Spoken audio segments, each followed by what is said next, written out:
नमस्ते, अभिवादन आपका इनोसेंट इन्वेस्टर के इस नए वीडियो में आपके लिए डिस्क्लेमर। टीसीएस का रिजल्ट आया, क्या आपने देखा? मैं आपको दिखाता हूं। 3300 रुपये से फिसल कर 3250 रुपये पे क्लोजिंग दिया। मार्केट कंडीशन आज अच्छी थी नहीं, तो टीसीएस गिरा। कोई इसमें ऐसा हमको नहीं सोच लेना चाहिए खराब रिजल्ट की एक्सपेक्टेशन थी। लोगों की एक्सपेक्टेशन पॉजिटिव नोट पे थी, और इसी कारण आप जब मीडिया हाउसेस के वेबसाइट्स को खोलोगे, वहाँ पर आपको एक चीज़ लिखकर मिलेगी कि स्ट्रीट के एस्टिमेट को टीसीएस जो है वो मैच नहीं कर पाया, रिजल्ट अच्छा नहीं आया है। क्योंकि लोग एक्सपेक्ट कर रहे थे कि प्रॉफिट भी बढ़ेगा, लेकिन ऐसा हुआ नहीं। इवन कुछ फर्म्स जो हैं वो जो रेवेन्यू इनका बढ़ा है उसमें और एक्सपेक्टेशन लगा कर बैठे थे। सीधे रिजल्ट पर आते हैं। क्या ये रिजल्ट बुरा है? मैं आपको समझा देता हूँ। 45,000 करोड़ का रेवेन्यू 43,000 करोड़ से ज़्यादा होता है, 38,000 करोड़ से भी ज़्यादा होता है। सिक्वेंशियल बेसिस पे भी और ईयर ऑन ईयर बेसिस पे भी रिजल्ट धमाकेदार है। अदर इनकम यहाँ पर पिछले क्वार्टर से कम आई है, लेकिन पिछले साल के इस क्वार्टर से बेहतरीन आई है। ओवरऑल सिनारियो में अगर हम ओवरऑल इनकम देखें तो 46,000 करोड़ आई है, दोनों जगहों से ज़्यादा है। लेकिन इस कंपनी का खर्चा यहाँ पर बढ़ गया, 33,000 करोड़ पे आ गया, जो कि 31,000 करोड़ था। यहाँ से लगभग 2,000 करोड़, और यहाँ से लगभग 4,000 करोड़ खर्चा बढ़ा है। अब ये खर्चा बढ़ कहाँ से गया? साफ साफ हमको दिखाई दे रहा है एम्प्लॉय बेनिफिट एक्सपेंस पे। अगर आप लोग मेरी रिजल्ट वाली वीडियोस को देखते होगे, मैं इस चीज़ को लेकर हमेशा पॉजिटिव रहता हूँ। जो कंपनी अपने एम्प्लॉयज़ पे खर्च करती है, जो कंपनी अपने मैन पावर पे खर्च करती है, वो कंपनी कभी भी पीछे नहीं रह सकती। ये चीज़ आप लिख के ले लीजिए, क्योंकि उस कंपनी को पता है कि मुझे यहीं से बिजनेस निकालना है। यही लोग हैं जो हमको चला रहे हैं, तो कंपनी उस पर खर्चा कर रही है। मैं इस चीज़ से बहुत खुश हुआ। टीसीएस ने जो यहाँ पर 2,000 करोड़ रुपए ज़्यादा खर्च किए हैं अपने एम्प्लॉयज़ के पीछे, दिल खुश हो गया। अच्छी बात है, सैलरी बढ़ाई है, नए लोगों को हायर भी किया है। इस पैंडमिक जैसी सिचुएशन में जहाँ पर देश कई दिक्कतों को झेल रहा था, वहाँ पर टीसीएस जैसी कंपनियाँ आगे आती हैं, तो टाटा ग्रुप, भाई क्या कहें, दिल खुश हो गया। सब कुछ नंबर नहीं होता, सब कुछ प्रॉफिट नहीं होता, ये भी कुछ होता है। आई होप आप समझ रहे होंगे, ठीक है। आई होप आप सबकी भी सैलरी बढ़ी हो, जो लोग आईटी सेक्टर में जॉब कर रहे होंगे।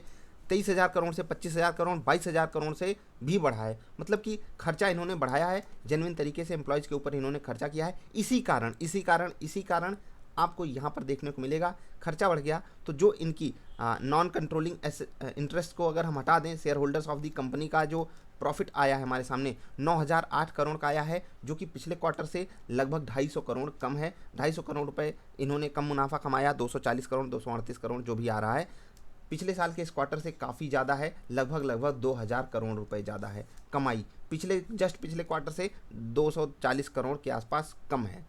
क्या ये रिजल्ट बुरा हो गया क्योंकि सीक्वेंशियल बेसिस पे प्रॉफिट गिर गया? नहीं भाई, रिजल्ट मुझे पसंद आया है।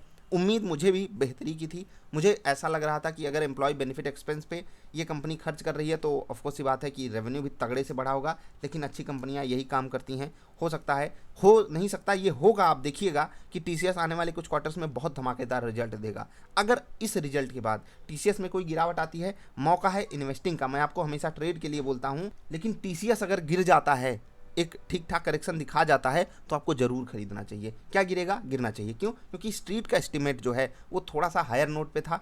तो हो सकता है कि एक प्रॉफिट बुकिंग हमको यहाँ पर देखने को मिले, और वहाँ पर अपॉर्चुनिटी ज़रूर ग्रैब करने की कोशिश कीजिएगा।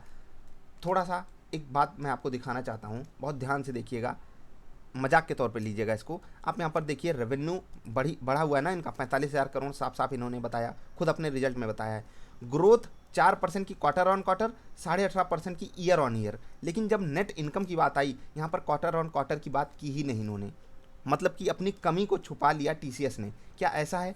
नहीं, ऐसा नहीं है। जैसे इंटरव्यू में जब हमसे हमारा इंट्रोडक्शन पूछा जाता है, हम ये थोड़ी बताते हैं कि हमको छिपकली से डर लगता है, हमको कॉकरोच से डर लगता है, हमारी ये तकलीफ है, हमारी ये प्रॉब्लम है। तो आपको फ्रंट एंड पे जो चीज़ें रखनी है उसको बहुत सोच समझ के रखनी चाहिए। क्योंकि अगर ये यहाँ पर दिखाते कि हमारी ग्रोथ नहीं हो पाई है क्वार्टर ऑन क्वार्टर बेसिस पे, जिसको हम सिक्वेंशियल बेसिस कहते हैं, तो अच्छा नहीं फील होता ना। बस वही चीज़ है। बाकी टीसीएस जैसी कंपनी इस चीज़ को क्यों छुपाएगी? आई होप आप समझ गए होंगे। बाकी रिजल्ट में तो सब कुछ दिखता ही है, आपको सारी बातें पता हैं। ये बात मैंने आपको इसलिए बताई कि आपको ज़रूरत है अपनी स्ट्रेंथ पे फोकस करने की, ठीक है। जो कमजोरी है हम उसके साथ कुछ नहीं कर सकते, लेकिन जहाँ पर हमारी ताकत है हमें उस चीज़ में आगे बढ़ना चाहिए। ये रियल लाइफ ज्ञान आपको मैंने दे दिया। एक और बात जाते जाते बता दूं, 7 रुपये का डिविडेंड भी इन्होंने दिया है। कुछ लोगों को लगता है कि यार 3,500 के स्टॉक पे 7 रुपये का डिविडेंड एहसान किया क्या? नहीं भाई, जिनके पास ज़्यादा शेयर्स होते हैं उनके लिए एक्चुअली ये होता है, हम आपको TCS डिविडेंड के लिए नहीं खरीदना है, हम आपको TCS लॉन्ग टर्म स्टोरी पे गेम खेलने के लिए खेलना है, अपने पोर्टफोलियो को सेफ बनाने के लिए खेलना है। वैसे भी जल्दी TCS गिरता नहीं, और जब गिरे हमें अपॉर्चुनिटी यहाँ पर ग्रैब करने की कोशिश करनी चाहिए। बड़े प्लेयर्स को थोड़े बेटर रिजल्ट की उम्मीद थी, तो एक हमको इंपॉर्टेंट लेवल जो दिखाई दे रहा है 3210 3215 का, अगर TCS ये लेवल तोड़ता है उसके बाद आपको एक इंतजार करना। अगर वहाँ पर कंसोलिडेशन फेज बनाता है तो आपको वहाँ पर खरीदारी कर लेनी चाहिए, जो कि काफ़ी बेहतरीन सपोर्ट का लेवल बनता है TCS के लिए। आई होप आप समझ गए होंगे। पर्सनल लेवल पे मैं बोलूँ तो मुझे TCS का रिजल्ट अच्छा लगा, बहुत अच्छा नहीं, अच्छा लगा है। और जो इन्होंने एम्प्लॉयज़ के ऊपर खर्चा किया है उसको देखकर दिल जीत लिया TCS ने एक बार फिर से। और अगर आप ऐसी कंपनियां अपने पोर्टफोलियो में लॉन्ग टर्म के लिए नहीं रखोगे, खासकर उनके लिए बोल रहा हूं जो अपने पोर्टफोलियो को एकदम सुरक्षित रखना चाहते हैं, स्टॉक मार्केट में सबसे सुरक्षित अगर कुछ स्टॉक्स हैं तो TCS उनमें से एक है। ये ज़रूर आप नोट करके रखिएगा। हम मिलेंगे फिर से। वीडियो पसंद आई तो लाइक कर देना, चैनल पसंद आया तो जो मर्जी वो कर लेना, बस लाल चीज़ नहीं दिखनी चाहिए नीचे। मिलेंगे फिर से, नमस्कार।